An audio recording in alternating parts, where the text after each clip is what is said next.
Newark, Buffalo, Cleveland, and many other school systems are struggling, failing to do the very thing they are mandated to do, educate our children. You are the first generation where academic excellence is going to be defined not by how you compare to other students in our nation, but rather how you compare to other students all around the world.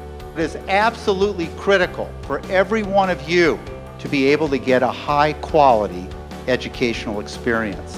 Where you have schools where dropout rates are 50, 60, 70%, where students are falling further and further behind, we have to educate our way to a better economy. What are the responsibilities out there for a local teacher or local school administrator? Because maybe Washington can be part of the solution, but Washington can't fix this. We can't transform our country on the backs of micro ideas. We have to create the kind of tools and systems to allow us to find those things that are working much better than the rest and take them to scale so they benefit not just hundreds of students, not just thousands of students, but millions of students. There has to be a consequence between mediocrity and excellence, and there ought to be rewards, particularly for teachers that do the exceptional work, and not have the same consequence for the mediocre teachers that sadly refuse to change and sadly are not doing the jobs that they need to do. We have this 19th century model that we're trying to apply for our students to be prepared for the 21st century. When you look at the data, you can see that our students are not progressing at the rate to be competitive in the 21st century. So the TAP system does provide an answer. The TAP system is a 21st century model. When schools are making progress, then we should be much more flexible on the means by how they're getting there, and be much more flexible in the different pots of money that we're providing at the federal level, so that what's going on in the TAP model becomes not the exception, it becomes much more institutionalized across the education system throughout the country. TAP really accelerates the opportunity for teachers to grow at a faster rate. More collaboration, more opportunity to engage on instruction. They have teacher leaders in positions to mentor them over time. The TAP system is an excellent model to build human capacity. TAP was there in the late 90s when almost nobody was ready to take on issues like this. There's some real pioneers here who have led to a far deeper and more thoughtful understanding of what we can do in our schools to see them succeed. Back in 2001, where I served as principal at the time, was one of the schools that became the first 6 in the state of South Carolina to incorporate the principles of TAP. And in looking at the past 11 years, I would shudder to think what we would be without TAP. When we first started looking into the TAP program, our test scores were in the single digits. We had hit rock bottom. And so TAP really helped us to help our teachers and our students become better learners.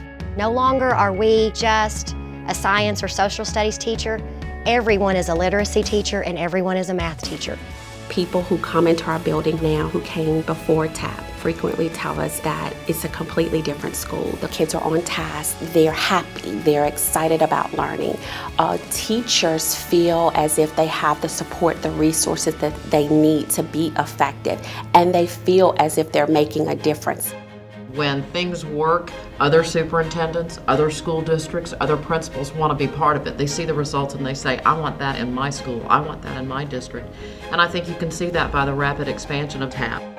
The power of TAP is that it really unlocks and unleashes the power of our people to work together to help each other improve their practice every day and become better teachers. I have never, ever in my career seen a systemic approach to education like this one. TAP has made me a believer in investing in the teacher leadership on the campus in ways that I thought were fiscally untenable before. Now I think we can't afford not to make that investment. Our kids' lives depend on it. The future of our country depends on our doing a great job, and so the stakes are extremely high.